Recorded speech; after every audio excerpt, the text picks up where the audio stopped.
This is what I imagine the inside of your mind looks like, by the way. I imagine that it's just 8 million tiny boxes filled with their perfect thing.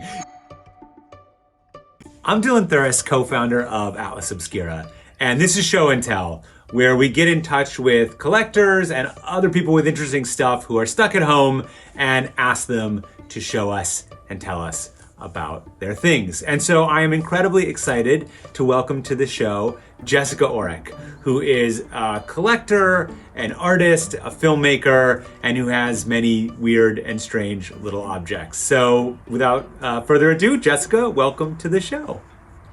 Thank you so much for having me, Dylan. I'm really excited.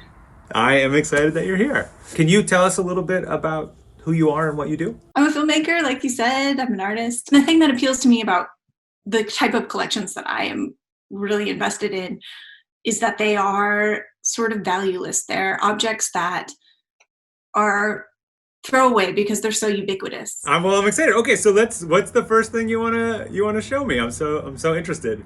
I feel like the dice collection is sort of the most obvious because it's the biggest. It's the thing I've been collecting the most. So those are them in the behind you, I see there stacked up. Yes. So the only reason I pulled these out, they're not that special, but these are the dice that started it all. They were from my aunt. Not only was I charmed by how small they were, but they also have a mistake, and that this side doesn't have any pips at all. And I was so just astonished that they could have made a mistake like that and forgotten to put pips on a die. And I was just utterly charmed. Is that what those are called? Pips? Pips, yeah. I didn't know that pips was a real word. All right. There you go. Pips. My favorite type of dice are the ones that are Are those all filled with dice? oh yeah. Oh yeah. It's all dice. Oh my god. So the dice I love are the ones where the pips are off. And I love like when the pips look a little drunk. When you're like, whoops. what were you doing when you made this? So that they're just a little bit off. I just love how imperfect they are, how handmade they are, how you can just, I don't know, it's like you can just feel who made this. I love the ones you can't play with. And I also love the really, really small ones. Like these were a gift from a friend in Russia. And they're so tiny. Wait, do you have any dice that are not six-sided dice? Do you have any? I do. I only have very few because I don't love new dice. I like the old ones. And so the only set of old ones that I could find that were not six-sided are these. They're a form of poker dice.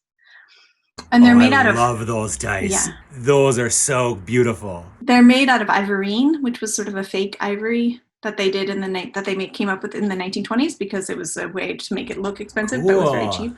What about things that you are currently on the lookout for at flea markets? Anything you are hunting for especially, or right now, because I'm focused on this series, and the series is very much about getting objects to represent ideas. And so I'm looking for very specific things like a tiny, tiny miniature suitcase or a miniature coffee grinder or a calculator that's less than 3 inches long. These are the things that I end up looking for. Can you explain this series? Can you just kind of give a quick... So the series is very short animation, stop motion, object animation, about the history of plants that have shaped human society. The way it works is that I build a box, and then the box is separated into these perfectly fit compartments. This is what I imagine the inside of your mind looks like, by the way. I imagine that it's just 8 million tiny boxes filled with their perfect thing in this like never-ending hallways and doorways. And I imagine this is what your museum will look like when it's finally done. It will look like the inside of your mind. Yes. I mean, one of the things that I collect... Yeah, one of the things I collect is like tiny little trays that hold things, I mean, this one has just one thing in it, but like, look at how perfect this tray is. Don't you just like want to fill it with things? What would you put in there? I already have a plan. I have a collection of color coordinated tiny animals. So how are they color coordinated? Here is the drawer of white, tiny little white animals. This is fun. I like this. So it seems like you have a different criteria for collecting than some people. Like certainly it's not about value. How do you decide what goes in the collection and what doesn't? Part of it is that I refuse to do anything online. Part of it for me is the hunt. Part of it for me is going to a flea market or finding it in somebody's attic and wondering about where it came from, wondering about its provenance and its origins. And I'm just fascinated by that. And it seems like for you, with the dice at least, it's about the totality of them all together. It's not about any one dice, it's about all the dice. Or I mean, I both. definitely have favorites. Okay. I have favorites for sure. But to me, all of the collections are very much about them as collections, not about the individual objects. Okay, so you started with the dice. That was your first thing. What came after? What was another collection that you began? I have a collection of three-legged animals because, once again, I wouldn't want anything too perfect. Actually, you and Michelle and I collected this one together, but this guy just has 3 limbs. And this guy just has 3 limbs. And this is one of my favorites. I got this guy in Nepal. And he was just for free on the street. Look at how sweet he is. It's not really, it's definitely not something I would see one of and be like, yep. There's got to be dozens of these. Obviously, I guess, once you have 2, you realize, oh, this is a thing. But why? What is it? It's the imperfections. That's the thing, or what? I love the imperfections, but clearly this guy was really loved. He was loved so much that he lost a limb, and I love the way that when I display them, they have to use each other for support. What else do you want to share with me? Is there other stuff that's in that same vein? Do you have stuff that is totally different from that you've collected? So I have quite a collection of tiny little spoons. It's not very well displayed right now, but they're all different types. That's a kind of an aggressive spoon. Just so sweet. I love anything that's tiny. Yeah. The series that I'm working on now uses a lot of the materials from my collection. I had to sacrifice one of my tiny spoons to put into the animation.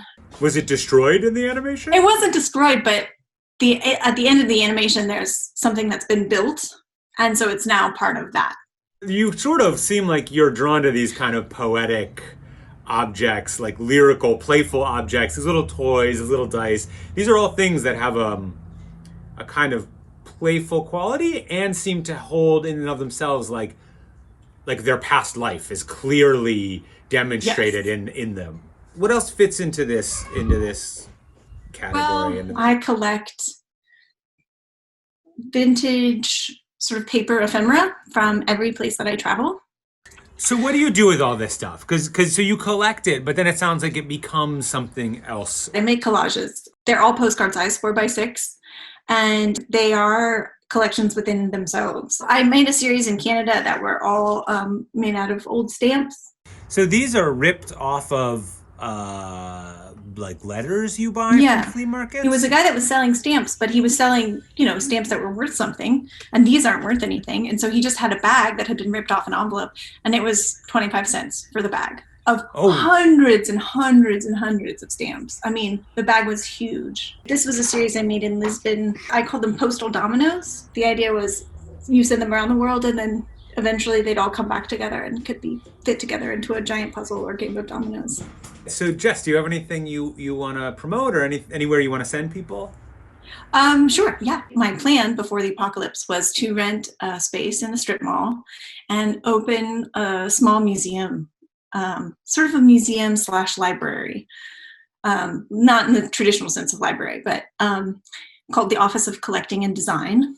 And it would be my film studio in the back, but then in the front would be a museum that would be open to the public of all of my collections. If you're interested in the museum, our Instagram is at Office of Collecting. Also, if you're interested in the collage postcards, our Instagram is at From Where I Am. Also, if you're interested in my films, you can check out my website, marypodproductions.com. Well, Jessica, thank you so much for joining me today and showing us all of this amazing stuff you have. Oh my gosh, thank you so much for having me. It was a pleasure. Thank you for watching. If you have someone that you think should be on Show and Tell, or you yourself have stuff you want to show and tell us about, please leave a comment and be sure to like and subscribe for more of these Show and Tell videos.